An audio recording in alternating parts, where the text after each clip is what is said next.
বসু মল্লিক বাড়িতে ঢুকেই ঠাম্মিকে উচিত শিক্ষা দিল ঝিনুক। সম্পূর্ণ জানতে দেখতে থাকো। গল্পের শুরুতেই দেখা যায় মিস্টার চ্যাটার্জি প্রচণ্ড রেগে গেছে, কারণ তিয়াশার সাথে সমুদ্রর বিয়ে হবার কথা, আর সেই সমুদ্রই এখনও এসে উপস্থিত হয়নি। ঠাম্মি তখন বলে, আমি বুঝতে পারছি আপনাদের রাগের কারণটা, আমি খুব ভালো মতন বুঝতে পারছি। একটু শান্ত হয়ে দাঁড়ান না, চলে আসবে এক্ষুনি। অন্যদিকে দোয়েলের তো বিয়ে হয়ে গেছে ফোনটের সাথে, আর এটা কোনোভাবেই মেনে নিতে পারছে না লক্ষ্মী। সেই জন্য সুধাকেই কথা শোনাতে থাকে। তার মধ্যেই সুধার কাছে একটা ফোন এসেছে। সুধা ফোনটা ধরে বলে, আমি এক্ষুনি আসছি। এর মধ্যেই ঠাম্মি তেজকে কথা শোনাতে থাকে আর বলে, ওই সুধার জন্যই এই সমস্ত কিছু হয়েছে। সুধাকে আমি আর কখনোই ভরসা আর বিশ্বাস করতে পারবো না। তেজ তখন বলে, কিছু মনে করো না ঠাম্মি, সুধা কিন্তু এইসবের সাথে কোনোভাবেই যুক্ত নয়। ওকে শুধু শুধু ভুল বুঝছো, আর কেন ভুল বুঝছো আমি তো সেটাই বুঝতে পারছি না। ঠাম্মি তখন বলে, শোনো দাদু ভাই, তুমি ওই সুধা আর করো না। সুধা অলরেডি আমাদের অনেক ক্ষতি করেছে, আরও না জানি কত ক্ষতি করবে। তারপরেও তুমি ওকে কি করে আর ভরসার বিশ্বাস করতে পারো, সেটাই আমি বুঝতে পারছি না। তখনই তেজ বলে, সুধা আমাদের এই বসু মল্লিক পরিবারের কোনো ক্ষতি চায় না ঠাম্মি, বরং সুধা খুব ভালো মেয়ে, ওর মতন মেয়ে হয় না। তোমার কোথাও একটা বুঝতে ভুল হচ্ছে। এর মধ্যেই মিস্টার চ্যাটার্জি বিরক্ত হয়ে চলেই যাচ্ছিল। ঠাম্মি তখন বলে, সমুদ্র এক্ষুনি চলে আসবে। বলতে বলতে বেল বেজে উঠেছে, আর সমুদ্র সত্যিই চলে এসেছে, কিন্তু ঝিনুককে বিয়ে করে। আর এটা দেখার পরেই মিস্টার চ্যাটার্জি বলে, আপনার নাতি তো এসেছেই, কিন্তু বিয়ে করে এসেছে, এমনটা কি কথা ছিল? দেখুন কাননবালা দেবী, আপনি কিন্তু আমাকে আর আমার মেয়েকে ইনসাল্ট করলেন, এটা কিন্তু ঠিক হলো না। ঠাম্মি তখন বলে, আমি কি করে জানবো বলুন তো যে আমার নাতি এইভাবে বিয়ে করে আসবে? সমুদ্র, এটা তুমি কি করেছো? সমুদ্র তখন বলে, আমি ঝিনুককে ভালোবাসি ঠাম্মি, তাই আমি ঝিনুককে বিয়ে করে নিয়ে এসেছি এখানে। ঠাম্মি তো এটা কোনোভাবেই মেনে নিতে পারে না, আর বলে, তোমার সাহস দেখে আমি অবাক হয়ে যাচ্ছি।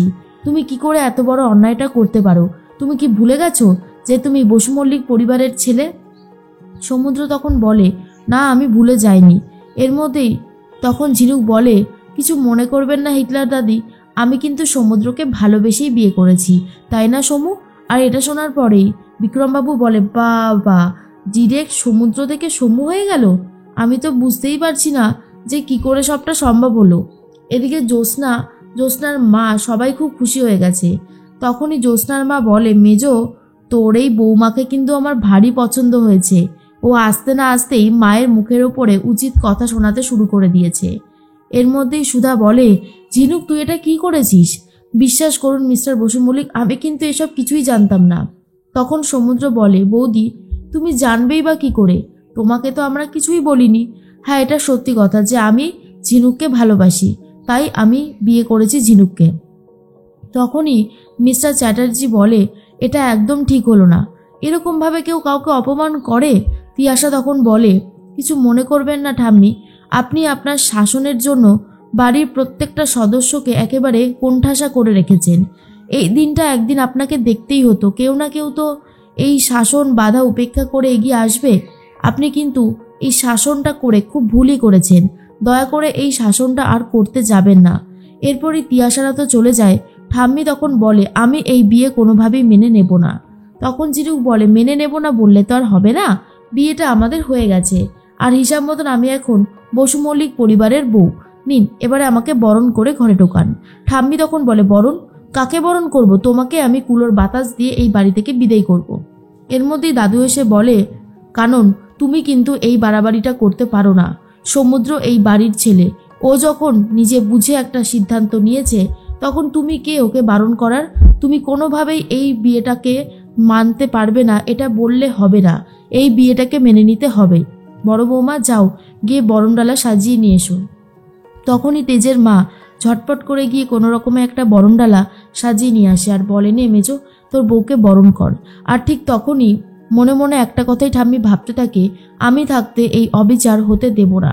ঠাম্মি তো বরণ করতেই দেয় না, বরং একটা কুলো নিয়ে এগিয়ে যায় কুলোর বাতাস করে ঝিনুককে এই বাড়ি থেকে বিদায় করবে বলে। কিন্তু ঝিনুক তখন কুলোটা কেড়ে নেয় আর উল্টে ঠাম্মিকেই বাতাস করতে থাকে আর বলে, এই বাড়িতে কুলোর বাতাস যাকে যাকে দেওয়া হবে সেই এই বাড়ি থেকে বিদায় নেবে।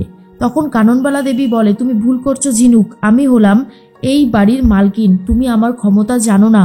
ঝিনুক তখন বলে, আপনার ক্ষমতা তো দেখলাম, আপনি ঠিক কি কি করতে পারেন। শুনুন, আমি না সুধা নই, আমি হলাম ঝিনুক। আমার সাথে আপনি এই রকম অন্যায় করবেন, এটা আমি কোনোভাবেই মেনে নেব না। কথাটা ভালো করে মাথায় রাখবেন। এর মধ্যেই তখনই বিক্রমবাবু বুঝতে পারে এইবারে মাকে জব্দ করার জন্য একদম ঠিক মানুষই এসেছে এই বাড়িতে। তার মধ্যেই ঠাম্মি বলে, এই বিয়েটা আমি মেনে নেব না, এই বিয়ে আমি কিছুতেই মানব না, আর এই বিয়েতে যারা যারা মানবে তাদেরকেও আমি ছাড়বো না। এই বাড়িতে ঝিনুক ঢুকবে না, তাহলে আমার মরা মুখ দেখবে। ঝিনুক তখন বলে, এই একই ডায়লগ আর কতদিন দেবেন বলুন তো হিটলার দাদি? এই একই ডায়লগ দিয়ে কি আর কোনো লাভের লাভ আছে? কোনো লাভের লাভ নেই, তার থেকে বরং আমাদেরকে ঢুকতে দিন। কিন্তু ঠাম্মি ঢুকতে দেয় না বলে ঝিনুক বলে, ঠিক আছে, আজকেই আমরা দুজনে মিলে শেষ হয়ে যাব, চলো সমু, বলেই সমুদ্রকে নিয়ে যায়। এরপর সবাই মিলে খুঁজতে শুরু করে, আর ঝিনুক সমুদ্রকে একটা ছাদে নিয়ে গেছে আর বলে, আজ আমরা এখান থেকে ঝাঁপ দিয়ে অমর হয়ে থাকবো, আমাদের ভালোবাসা অমর হয়ে যাবে। এরপরে 1 থেকে 5 গুনতে শুরু করে ঝিনুক, আর তখনই দাদু বলে, কানন, কানন, এই সর্বনাশ হওয়ার থেকে তুমি একমাত্র আটকাতে পারো, ওদেরকে আটকাও। কিছুতেই ঠাম্মি কিছু বলতে চায় না। আর বিক্রমবাবু বলে, মা, অলরেডি একটা কেস কিন্তু আমাদের গায়ে রয়েছে, এরপর আরও একটা কেস হবে, সেটা কি ভালো লাগবে? তখন ঠাম্মি বলে, সমুদ্র, তুমি ঝিনুককে নিয়ে ভেতরে এসো। আর তখনই ঝিনুক বলে, দেখলে তো সমুদ্র, কিভাবে সবটা ম্যানেজ করলাম। এরপর সুধা বলে, ঝিনুক, তুই এগুলো কি করছিস, আর কেনই বা করছিস? তখনই ঝিনুক সবটা খুলে বলে, ঝিনুক এই বাড়ির সব নিয়ম বদলাতে এসেছে। ঝিনুক আর সমুদ্রের বিয়েটা হয়নি, ঝিনুক নিজে নিজেই নিজের স্মৃতিতে সিঁদুর দিয়েছে, আর এটা পুরোটাই একটা প্ল্যান।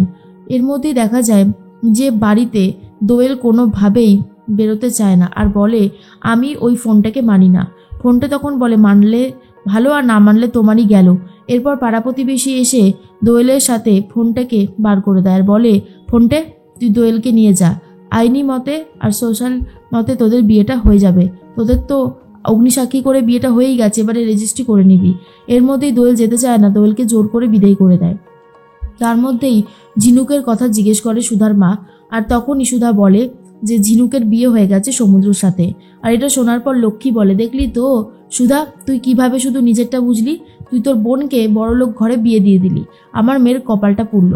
এর মধ্যেই সুধাকে বার করে দিতে চায়, তখনই তেজও চলে এসেছে। আর সুধা তখন বলে, ভুলে যেও না জেঠি, এটা কিন্তু আমার বাড়ি, আমার নামেই রয়েছে। জেঠি তখন বলে, এখন ক্ষমতা দেখাচ্ছি সুধা? তখন ঠাম্মি বলে, ও ক্ষমতা দেখাচ্ছে না বড় বৌমা, ভুলে যেও না এই বাড়িটা আমার শ্বশুরমশাই আর আমার ছোট ছেলে তৈরি করেছিল, আর ছোট ছেলে বেঁচে থাকলে এই বাড়িটা ওরই হতো। এর মধ্যেই সুধার হাতে ঠাম্মি সার্থকের ছবিটা তুলে দেয়, আর সার্থক যাকে বিয়ে করবে সেই মেয়েটার ছবি দেখতে পায় সুধা।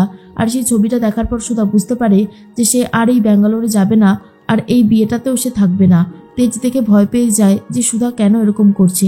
এরপর সুধা তেজকে সবটা খুলে বলে।